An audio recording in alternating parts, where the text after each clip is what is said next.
Welcome everyone to Fantasy HQ. We are the NRL Fantasy Gurus. Based on my predictions last week, I'm the NRL Fantasy Dud. I don't want to get into that. I will. But we're here for another episode. Glad to be here. We're talking week 4, buys and sells, who you should bring in, who you should sell. We got an injury report, we got player of the week, and it's got hilarious banter from the three of us. So, well, the two of us. Yeah. You can carry you. Everything you say comes with a grain of salt from now on. yeah, okay. So our video last week didn't hold up very well. If you watch that back, please don't. I was pretty good. Yeah, they used I thought I was pretty Yeah, I good thought too. we were alright. But we'll get into that a little bit later. It's a big week for Teamless Tuesday. A lot of cash cows coming through this week. So we'll put those must-have cash cows down the bottom of the screen later on. We don't want to. There's too many just to mention here today. We got a lot of injuries, so we'll pass over to Mitch to bang through a couple of those injuries that you need to know about fantasy football. Thanks, Alex. Nice throw over. There's actually quite a lot of injuries this week. Unfortunately for a lot of players out there, some long-term injuries that look like they could be out for season, or a good chunk of the season anyway. So let's kick it off. Kieran Foran looks like he's out till round 16. He's having a career year. Was it? From I think he had a career game. he was playing very well. Matty Moylan looks like round 7 at the earliest he'll be back. Unfortunately, Pete's tore his pec up there, so he's looking about round 15, round 16. Big fantasy implication. We're not too. I don't know too much about this one yet. Dylan Brown, indefinite. Herm's hot tip last week. Braden Burns. Looks like he's going to be back round 8. Gareth Widdop, late season. Jake French will be back next week. James Roberts and Benji Marshall the same. Look like they're going to be back next week. Yeah, a lot of big name injuries there. Yeah. We'll pop it over to Red now for everyone's favourite segment. Our only segment. Our only segment. Yeah, Wall Street. Wall Street. How good's Wall Street? Welcome to Wall Street, everyone. With the little catch thing. Yeah, that was nice. Yeah. Very Leo DiCaprio of you. So we're going to kick it off with buys. Now we're going to head to Alex so we can get the rubbish out of the way, and then me and Mitch will take care of it after that. Alright, I had Braden Burns last. No one can help injuries. I feel like that's unfair. My sell was pretty bad. I'm going to go a safe option this week because, I think I'm just going to play it safe. I don't want any backlash this week. I don't want any hatred Please give or us trolls one. coming at me like they did all He's the been week. worked up all day about it. I've been very upset. Okay, so I'm going Kalen Ponga. We've been talking about it all year. He's finally back where he belongs. He's named at fullback. He will stay there all year. He has said he wants a chance at the 5'8", eventually down the track, but it's very obvious right now they're going to just leave him a fullback for the rest of the year. They're going to push for that top 8 spot. Break even is high this week. So if you're not going to get him this week, maybe just wait till one more week till next week. But I feel with all the injuries that are happening to, you got Dylan Brown, you got Kieran out of their sides, and they're both owned in near 50% of teams, people are going to be struggling for halves this week in their starting lineup. So even though he might not hit his break even, you might cop a little bit of a hit, you're bringing in an absolute keeper, and he's about as cheap as he's going to get all year. So in my opinion, that's why when he plays 80 minutes at fullback, his average career points is 57.5 at fullback. And he's got the freedom now. He doesn't have to stick to a structure. He can play where he wants to play. Yeah. So And look, they've got a handy replacement, Mason Leno. He was fantastic when he fielded with Sean Johnson at the Warriors. He's finally getting his shot to just take it for the rest of the year. I think he's going to be impressive, and I think he's going to help your man Ponga as well to get some big points. yeah, it's a good one. All right, Mitch, we'll go with you. I went with Mitch Rain. Obviously, with Pete's been injured, Rain looks like he's going to get, 12 or so weeks of starting number 9 there. I don't think he'll play 80 minutes, but he should get 60. So I expect him to be in that mid 45 to, low 50s each and every week. So He did play 80 minutes this week, but it was because they had a few injuries. And I don't think, obviously, what happened to Pete's wasn't expected. they got both their starting halves back. So yeah. AJ Brimson on the bench, who could slot in. Yeah, last. definitely. So I think Or Brimson Roberts could. will steal some minutes from.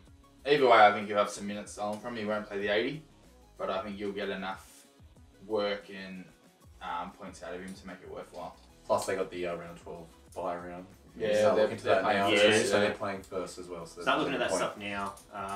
We're talking about the Origin bye rounds. Round 12 and round 16 of the bye rounds. So there's a Half few the teams will be playing. Yeah, so In half both teams those playing, rounds. half teams not. So start looking your trades towards that as well. Yeah. But in saying that, don't completely overhaul your team now. No. Absolutely not. It's still a long way away. So have that in your mind when you do your trades. Oh yeah, that's handy because he will be there round one, or sorry, first bye round. Yeah. But don't completely overhaul your team and bring all these players in who aren't going to score well for the next 8 weeks for that 1 week. Alrighty, I'm going to hit you guys with my buy. We've gone Lockie Lewis. Ooh. Well, Kieran Foran's out now. He was scoring well with Kieran Foran anyway. So he is averaging 56 points a game, and that was with Kieran Foran. A lot of his points come from kick meters. So he's done the bulk of the kicking. He averages nearly 440 kick meters a game. He's got a very unorthodox style too. He does. All that stop, kick. But just alone in the points, what that means for fantasy, he's averaging nearly 22 points a week just from kicking. So nothing else that he does, he's getting you 22 points just from that. I think he's actually got over 20 tackles each game. Yeah. As well. They target him. So They do run at him a lot. And so like with the break even of 37, he is a bit pricey at 693. But I just think long term, he's going to be there for the long haul. He's eventually going to own this team.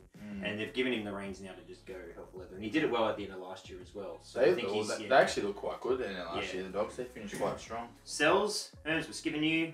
We're going to Mitch. What do you got, mate? Look, I haven't been a fan of this guy from the start. I mean, like most people, we brought him in because he's cash cow. Hit the ground running with a try in round one.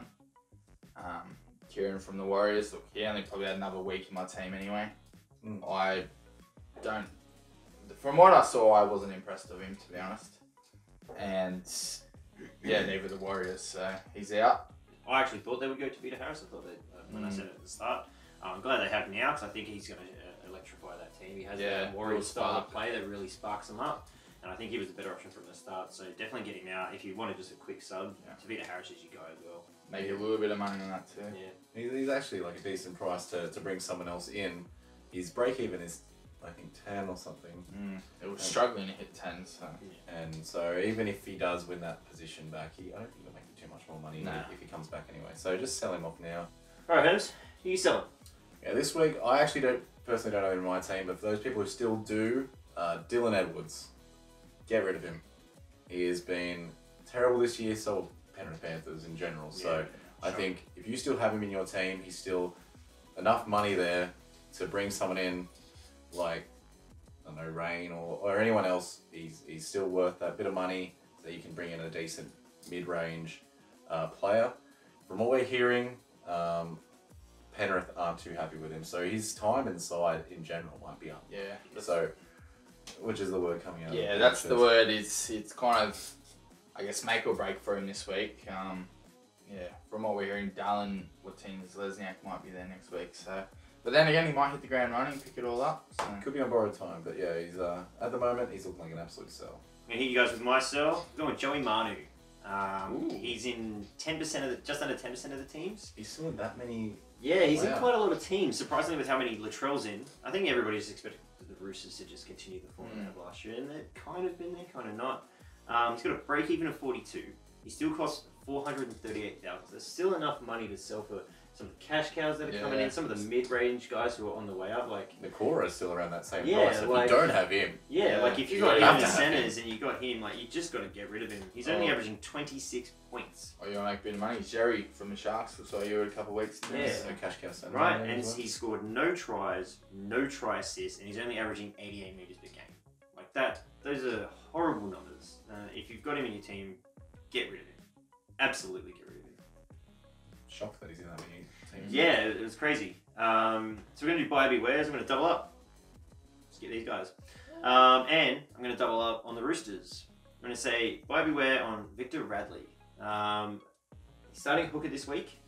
Like Mitch said, Friend is only out for 1 week. He's still in quite a few amount of teams. So just beware, don't go out buying him. There's no need when he's only got, at 80 minutes of hooker, he got 41 tackles and 4 missed. This was 2 weeks ago? Yeah, 2 weeks ago. And he only got 33 points that week. Like, this isn't the guy that you want to have in your team because he's been thrown around a little bit and he has potential, But sometimes it just doesn't translate to fantasy, and I think it's the same with him there. Also an inflated score last week with the try. Yeah. So, you know, he's just one of the good buy beware, actually. Yeah.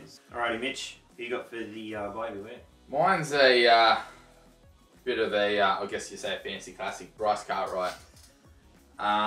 Look, he started second row last week. We all know Bryce's history with fantasy. But from all reports out of the Titans, and his stats so far this year have actually been quite impressive.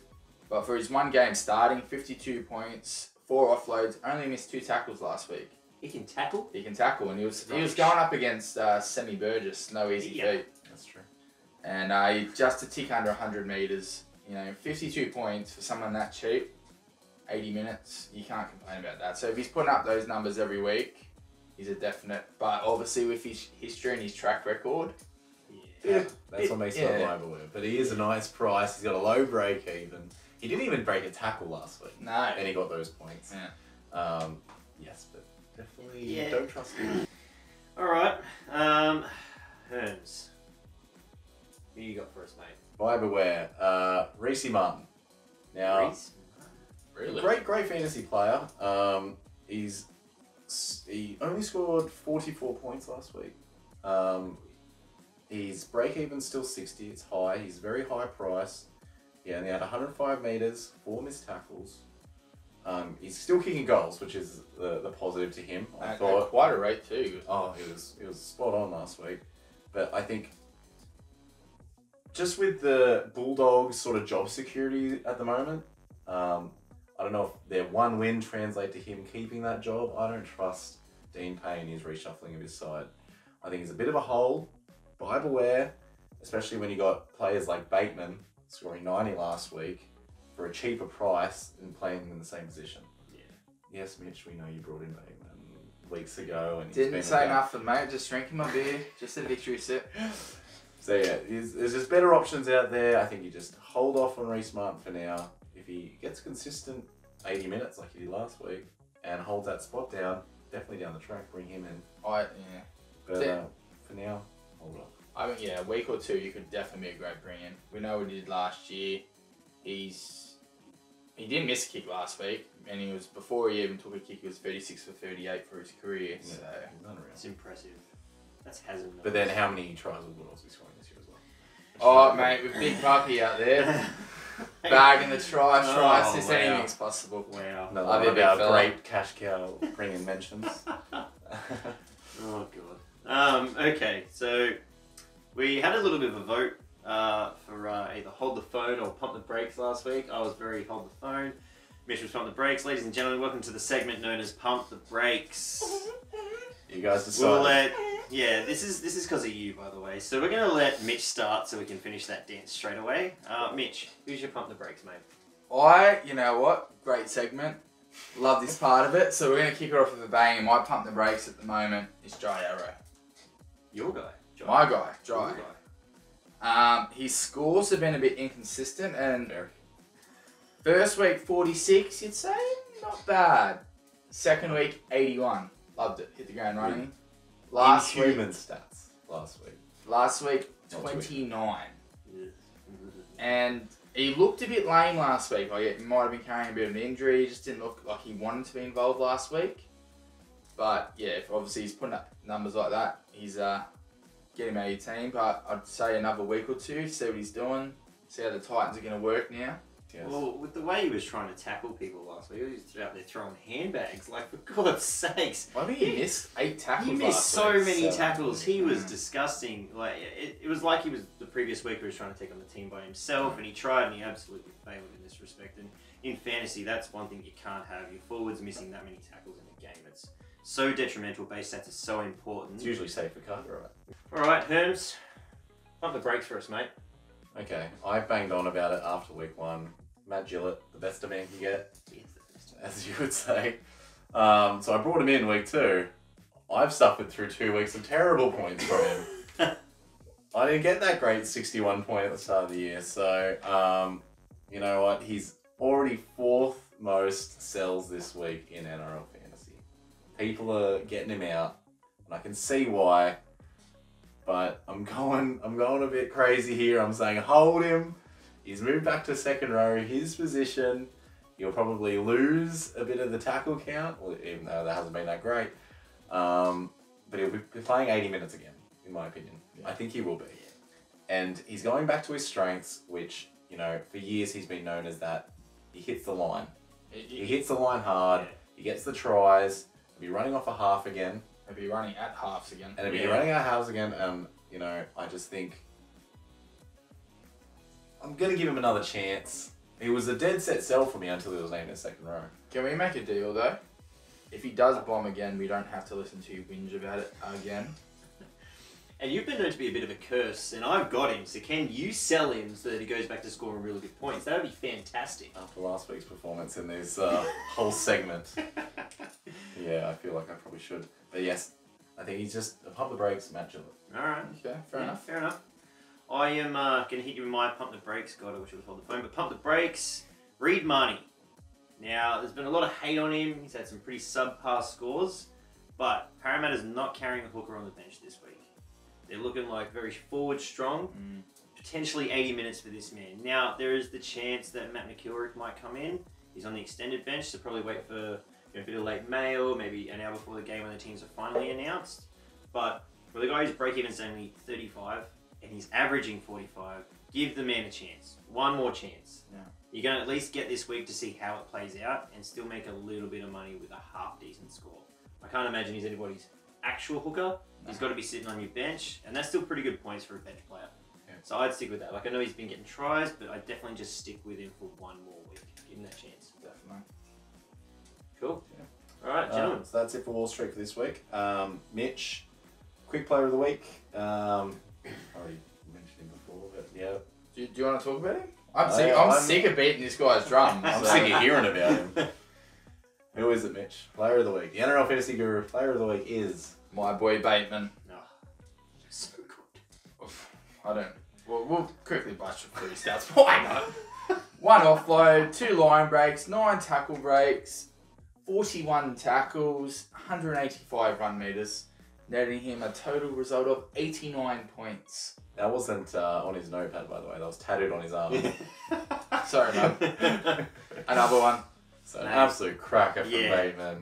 Looking like a stud. We thought he might lose points going to the second row, but he just... My bad. I just didn't want you guys to bring him in. There was a lot of other huge scores this week that we just think, like Tommy Turbo, Kelly Cherry Evans, some big scores. Teddy Sivo. But yeah, he was just the standout for us. Bateman, Guru Player of the Week. Well done. Now, we'll just wrap things up.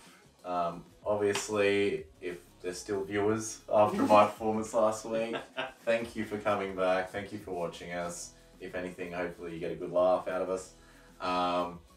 If they want to see more of us, what can they do, Mitch? Like, subscribe, comment. We love the feedback, guys. All especially the bad stuff that's been going towards him. Just keep throwing it. That's actually the wallpaper on my phone. So been great. Thanks, guys. So yeah, sorry about last week. Thank you for watching, and we'll see you next time. See you next week, lads. Subscribe.